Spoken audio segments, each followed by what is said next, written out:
2021년 1월 10일 주연후 제1주 주일을 위한 말씀 나눔을 시작하겠습니다. 오늘은 주일 성서 일과 중에서 사도행전 19장 1절부터 7절 말씀을 가지고 정결 예식, 물 세례, 성령 세례라는 제목으로 말씀을 나누겠습니다. 2021년 표어는 멀리서 가까이입니다. 아직 행동 강령과 2021년 기도문을 정하진 못했습니다. 오늘 성경 사도행전 19장 1절부터 7절 읽어드리겠습니다. 아볼로가 고린도에 있을 때에 바울이 윗지방으로 다녀 에베소에 와서 어떤 제자들을 만나 이르되 너희가 믿을 때에 성령을 받았느냐 이르되 아니라 우리는 성령이 계심도 듣지 못하였노라. 바울이 이르되 그러면 너희가 무슨 세례를 받았느냐 대답하되 요한의 세례니라. 바울이 이르되 요한이 회개의 세례를 베풀며 백성에게 말하되 내 뒤에 오시는 이를 믿으라 하였으니 이는 곧 예수라 하거늘 그들이 듣고 주 예수의 이름으로 세례를 받으니 바울이 그들에게 안수하매 성령이 그들에게 임하심으로 방언도 하고 예언도 하니 모두 12사람쯤 되니라. 아멘. 보통 물세례와 성령 세례는 직접적으로 비교가 됩니다. 요한이 물로 세례를 주면서 내 뒤에 오시는 이는 성령으로 세례를 줄 것이라고 말했기 때문에 물세례와 성령 세례는 대비가 되고, 또 오늘 바울은 요한의 물세례는 알지만 예수의 성령 세례에 대해서는 전혀 모르는 사람들에게 예수를 소개하고 성령 세례를 베풀므로 그들이 방언도 하고 예언도 하였던 사건을 기록하고 있습니다. 오늘 저는 여기에 정결 예식을 하나 추가하여 세 가지를 비교하고 생각해보는 시간을 가져보기를 원합니다. 제가 결론을 얘기하려고 하는 것은 아니고 이 세 가지를 같은 위치에 두고 비교하고 대조하는 시간을 가져보시기를 요청드립니다. 일주일 동안 생활 속에서 계속 그 부분이 떠오르며 어떤 의미가 담겨 있는지를 생각해 본다면 하나님께서 우리에게 주시는 지혜와 은혜가 있을 것입니다. 먼저 정결 예식에 대해서 생각을 해봅시다. 정결 예식에 대해서 구체적으로 묘사되어 있는 내용은 없습니다. 요한복음 2장에 가나의 혼인잔치 이야기가 나오는데 예수님은 여기서 이미 동이 난 포도주를 대신하여 물을 포도주로 변화시켜 가나의 혼인잔치의 흐름이 깨지는 것을 막는 일을 하셨습니다. 공간복음, 마태, 마가, 누가복음에는 물로 포도주를 변화시킨 사건이 기록되어 있지 않습니다. 그런데 요한복음에서는 이것이 첫 이적이라고 기록되어 있습니다. 이렇게 의미를 크게 부여하지만 막상 다른 복음에서는 다루지조차 않은 내용이 있다는 것이 특이할 만하죠. 오늘이 주현절이라고 하여 우리가 지키고 내용을 살피고 있는데 그래서 세례에 대한 부분도 많이 나옵니다. 이 주현절의 의미가 바로 예수께서 세례를 받으신 날을 기념하는 날이기 때문입니다. 왜 그날을 기념하느냐? 그것이 예수님의 공생애의 시작을 알리는 것이기 때문입니다. 예수님께서 그 전의 삶과 달리 복음의 사역을 본격적으로 감당하셨던 시기를 보여주는 것이라고 하여서 주현절, 주님의 공적인 생애가 현현된 시기다 말을 하는 것입니다. 날짜 계산은 제가 어떻게 하는지 잘 모르는데 1월 6일이 지금 주현절이 되어 있고 주일이 주현절이 아니고 평일이 주현절로 정해져서 오늘 주연후 제1주라고 부르게 되는 것입니다. 그런데 예수님의 공적 생애가 그때부터 시작된 것이다. 이게 그전의 삶과 어떤 차별을 가져야 할까? 물론 의미 부여를 크게 할 수도 있지만 그런 점에서 조금 애매하다고 생각하고요. 요한복음은 예수님의 이적을 물을 포도주로 바꾼 사건을 의미 부여를 하는데 다른 데에서는 의미 부여를 하지 않잖아요. 이러한 견해도 어느 때부터 출발이다 라든지 어느 때부터 큰 의미를 갖는다 이런 부분에서 서로 충분히 견해가 다를 수 있음을 보여줍니다. 그런데 제가 성경을 읽을 때 재미있는 부분 중에 하나는 물로 포도주를 바꾼 이 기적에서 돌 항아리가 어떤 비중을 차지하느냐라는 것입니다. 요한복음 2장 6절에 보면 거기에 유대인의 정결 예식을 따라 두세 통 드는 돌 항아리 6이 놓였는지라 이렇게 되어 있거든요. 그래서 여기에 물을 채우고 그 물을 다시 떴더니 포도주가 된 것입니다. 물이 포도주가 된 것이 어떤 의미로 가치가 있느냐, 예수님의 이적에서 이것이 왜 의미가 부여가 되느냐, 별 여러 가지 생각을 다 하게 되긴 하는데, 저는 이 말씀에서 가장 의미를 부여하는 것은 이 정결 예식입니다. 보통은 물이 포도주가 되었다는 그 질적 변화를 가장 중요한 의미로 삼지만, 저는 그 물을 포도주로 바꾸게 되는 출발이 정결 예식에 쓰는 돌 항아리라는 점에서 의미를 찾아야 하지 않을까, 그렇게 생각하는 편입니다. 그런데 정결 예식이 어떤 건지를 잘 몰라요. 제가 전문적으로 공부를 하지 못한 탓도 있지만 어디에서도 이 정결 예식에 대해서 구체적으로 묘사하는 바가 없습니다.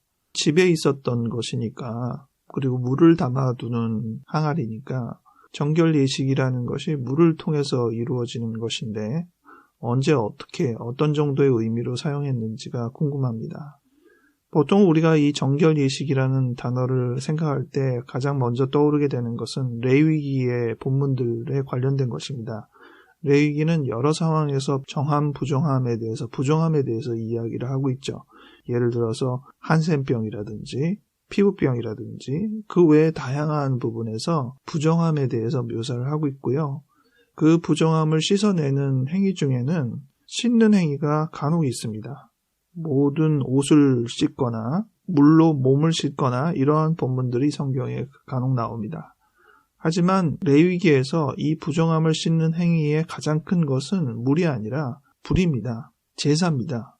제물을 불로 태워서 하나님께 올림으로 부정함에서 정함으로 변화되는 것을 보여주는 것이 더 큰 내용입니다.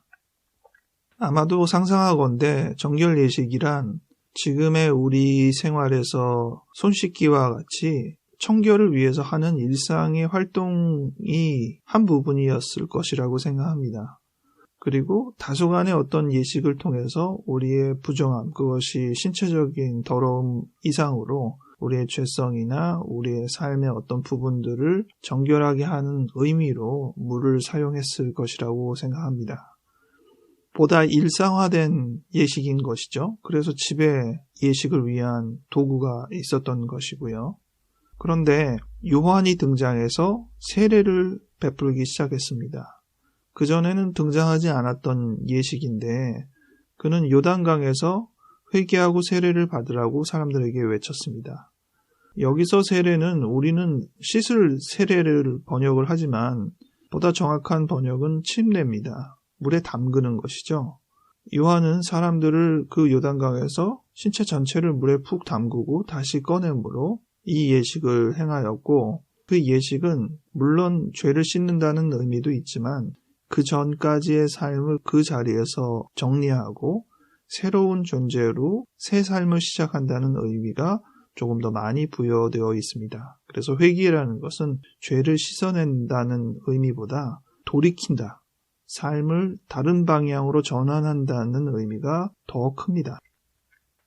그는 정결 예식과 비교될 법한 이 세례를 베풀며 삶의 전환을 촉구했습니다. 정결 예식과 요한의 세례는 어떤 점에서 차별화가 될까요? 이 부분에 대해서는 정답이 아니라 각자 생각할 수 있는 거리들을 만들고 본인의 삶과 연결시키면서 적용해 나가시면 좋겠습니다. 제가 생각해 볼 때 가장 큰 차이는 일단 요단강까지 가야 한다는 점에서 가장 큰 차이가 있을 거라고 생각합니다.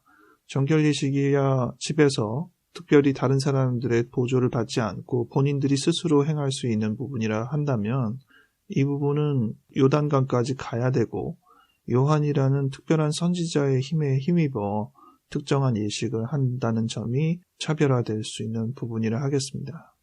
그리고 요한의 세례는 새로운 공동체를 만들어내는 면에서 차별화가 됩니다. 그들은 다 요한 앞에서 같이 모여서 세례를 받게 되어 있고 그들은 요한의 세례를 받은 그 행위 자체로 서로 결속력을 가지게 되는 것입니다. 그런데 그 요한이 스스로 말하기를 내 뒤에 나보다 크신 이가 오신다고 하면서 그는 성령으로 세례를 베풀 것이라고 하였습니다. 오늘 읽은 사도행전 말고 주일성서 일과 중에 하나로 마가복음 1장 4절부터 11절이 적혀 있는데 이 부분에서도 정확하게 나와 있고 오늘 사도행전에서도 그 부분이 언급되어 있지만 요한은 자기의 세례가 온전하고 마무리되는 세례라고 결코 생각하지 않았습니다. 내 뒤에 오시는 큰 이가 있다고 이야기하였고 그는 성령과 불로 세례를 준다고 말했습니다. 마가복음에는 성령으로 세례를 주는 한 가지만 묘사되어 있지만 마태복음과 누가복음에는 성령과 불로 세례를 준다고 했습니다. 일반적인 대조로 볼 때는 물과 불이라는 대조가 훨씬 더 비교하기가 쉽기는 한데 그렇다고 불을 내리는 것은 아니잖아요. 실질적인 불은 아니니까 비교를 정확하게 할 때에는 물과 성령으로 세례를 주는 비교를 우리가 해봐야 할 것입니다. 어쨌든 요한이 스스로 물로 세례를 주는 그 행위에서 요한은 이것이 예고편이라는 것을 강조한 것이죠. 본격적인 일들이 앞으로 벌어질 것이라는 것을 이야기하였고 그 상징 중의 하나로 물로 세례를 베푼 일들이 이루어졌다는 것으로 이해해야 합니다. 그 점에 있어서 오늘 사도행전 본문이 물 세례와 성령 세례를 비교하는 아주 중요한 본문이 되겠습니다. 바울은 예수를 인정하지 않았던 사람이었다가 다메섹에서 변화를 받아 예수님을 전적으로 전하는 복음의 사도가 되었죠. 그래서 그야말로 물세례와 성령세례의 의미의 대비를 가장 절실하게 느꼈던 사람 중에 하나입니다. 그런데 그가 에베소에서 전도를 하다가 사람들에게 너희가 성령을 받았느냐라고 물었던 거예요. 그랬더니 거기 있는 사람들은 성령이 누구인지 들어본 적도 없다는 것입니다. 그래서 다시 물었습니다. 너희가 그러면 무슨 세례를 받았느냐 했더니 요한의 세례를 받았다고 하는 겁니다. 요한은 들은 바가 있다는 것이죠. 같은 세대를 살면서 요한은 들었지만 예수를 듣지는 못했다는 것이 좀 의아하긴 합니다. 그 시대에 요한을 알면서 예수를 모를 리가 있을까? 이것도 좀 의아하긴 한데 어쨌든 요한의 세례는 우리가 받은 사람이다. 이런 표현은 요한으로 인하여 그들이 공동체를 어느 정도 이루었다. 그것이 꼭 무슨 교회의 교인으로 이렇게 모이진 않더라도 뜻으로 네트워크가 이루어진 사람이라는 것은 분명합니다. 그런데 요한의 정신만 이어간다는 것이죠.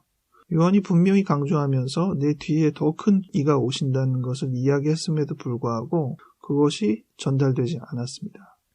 더 놀라운 사실은 바울이 예수님을 모르는 이들에게 전하기를 요한이 분명히 세례를 베풀 때 내 뒤에 오시는 이를 믿으라고 했는데 그가 예수라고 알려주면서 그들에게 주 예수의 이름으로 세례를 베푼 것입니다.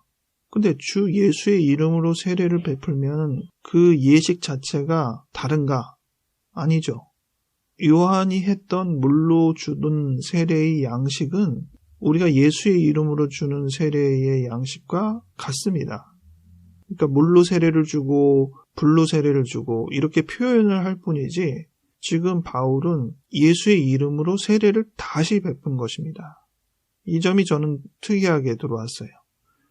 많은 이들이 세례를 한 번만 받으면 된다고 생각할 수 있는데 지금 이미 요한의 세례를 받은 사람한테 예수의 이름으로 세례를 한 번 더 베푼 것입니다. 이 점에서 우리는 예식이란 무엇인가에 대해서 조금 더 생각을 해야 되겠습니다.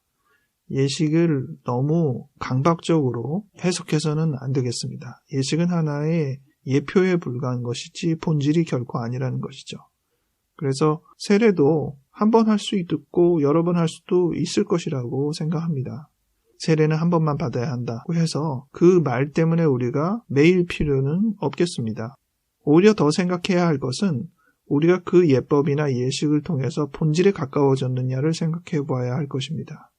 본질에 가까워지지 않았다고 한다면 우리는 그 예식을 다시 시행할 필요가 있습니다. 왜냐하면 본질을 위해서 우리가 예식을 하는 것이니까요. 사도행전 본문에서는 그들이 예수의 이름으로 세례를 받고 또 바울이 그들에게 안수하였다고 되어 있습니다. 이 행위는 서로 연속적으로 이루어진 하나의 활동이었을 것으로 생각합니다. 결과적으로 그들은 성령을 받고 그를 통하여 방언과 예언을 하는 외적인 변화를 보였습니다. 이 또한 그렇죠. 방언을 해야 하느냐, 예언을 해야 하느냐, 그것이 본질이 아닌데 성령이 임하셨느냐가 본질인데, 물론 과연 효과가 있었는지를 드러내는 외적인 결과물이 있을 때 가장 좋겠죠. 그런데 결과물이 꼭 눈에 보인다고 해서 있다 없다로 결과내지는 않지 않습니까? 이 부분에서 우리는 과연 성령을 받는 것은 무엇인가? 물로 세례를 받든 또 예수의 이름으로 세례를 받거나 요한의 이름으로 세례를 받든 그 과정 속에서 우리가 그저 개념적으로 정결하게 되거나 개념적으로 새 삶을 살겠다고 전화를 하는 것 이상으로 성령께서 우리와 함께 계셔서 우리 안에 거하시고 우리의 삶을 움직이신다는 것이 무엇일까? 이 점에 대해서 조금 더 생각을 해봐야겠습니다. 예수께서 본격적으로 사역을 시작했다는 것은 그 전에는 예수께 성령이 없다거나 예수가 신성이 없다거나 할 문제가 아닙니다. 우리도 마찬가지로 우리의 삶은 연속적으로 이어지고 있지만 어느 순간에는 우리의 뜻한 바가 겉으로 나타나는 구체화되는 부분이 있을 것입니다. 주연절의 의미에서는 그런 부분을 연결시키는 게 필요하지 않을까 생각합니다. 우리는 여러 가지 의미에서 자기의 생각을 정리하고 그 생각이 구체화될 수 있도록 하나하나 곱씹어 봅니다. 그리고 구체적으로 계획을 하고 그때까지는 준비 과정이라고 할 수 있겠죠. 하지만 어느 순간부터는 그것들을 겉으로 이야기하고 실질적인 행위를 시작합니다. 그것이 오늘 주연절의 의미와 개념적으로는 비슷한 연결이 되겠습니다. 예배에 대해서 비슷하게 생각해 보면 좋겠습니다. 지금 정결 예식과 물 세례와 성령 세례에 대한 이야기를 하였는데, 정결 예식은 우리의 청결 관리와 비슷한 의미라고 한다면 삶과 굉장히 밀접한, 그리고 삶과 차이가 없는 그런 부분이었습니다.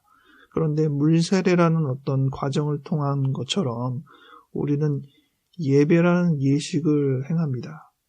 그런데 껍데기뿐인 예배로 우리가 지난다면 그것은 본질에 가까워 가는 과정을 저해하는 의미 없는 예식이 되겠죠. 예수님께서 예배에 대해서 이야기할 때 수가성에서 만난 여인에게도 그렇게 얘기하셨죠. 너희가 진정으로 영과 진리로 예배할 때가 온다. 그때가 지금이다. 왜냐하면 예수께서 오셨기 때문입니다. 그 전까지는 개념으로 예배드렸지만 이제는 그들이 예수를 직접 만났기 때문입니다. 단순히 예식으로 드려지는 예배가 아니라 영과 진리로 드리는 예배의 삶으로 이어지는 것이 필요합니다. 영과 진리로 드리는 예배가 무엇인가? 예수님을 만나는 예배가 되어야 하는 것입니다. 더 나아가서는 성령과 함께하는 삶 그 자체가 될 것입니다. 정결 예식이라는 삶의 일반적인 상황에서 예식으로 넘어가는 것처럼 이야기를 했는데 정말 성령이 임하시면 우리는 다시 일반적인 삶으로 돌아갑니다. 그래서 우리의 삶 자체가 영적인 삶이고 영적인 예배가 됩니다. 오늘 주연절을 생각하며 정결 예식과 물 세례와 성령 세례의 그 과정을 대조하며 우리의 삶은 또 어디에 있는지 앞으로 우리가 어떻게 해야 하는지를 생각하는 기회가 되기 바랍니다. 기도하겠습니다. 하나님 아버지, 주연절을 맞이하였습니다. 익숙하지 않은 절기지만 우리가 예수님께서 공생애를 시작한 활동을 생각해보며 우리의 삶과도 연결을 시켜봅니다. 하나님, 우리가 주님의 뜻을 우리의 마음에 담고 이 땅에 주님의 나라가 임하기 위해서 어떠한 생각과 계획을 구상하며 그것들을 구체화하며 그것들을 다른 사람들에게 알리고 사람들의 동의를 얻고 한 뜻과 한 활동이 되기 위해서 노력하는 과정이 표출되는 것을 우리가 우리의 삶 속에서 자주 경험하게 될 수 있도록 도와주시옵소서. 그저 생각에 머물러 아무것도 행하지 않고 거기서 멈추는 사람이 되지 않게 하시고 우리로 하여금 말하게 하시고 움직이게 하시고 뜻을 같이 하는 사람들을 모으게 하시고 힘을 더하게 하여 주시옵소서. 이 모든 과정 속에서 성령께서 우리를 깊이 인도하여 주실 줄 믿습니다. 거룩하신 성령이여 우리의 더러운 마음을 다 정리하시고 온전히 하나님의 뜻이 우리 앞에 설 수 있도록 하나님의 정의와 평화가 이 땅에 임할 수 있도록 우리를 이끌어 주시옵소서. 그 부분을 위하여서 우리가 해야 될 노력을 게을리하지 않게 하여 주시옵소서. 감사하옵고 예수 이름으로 아멘.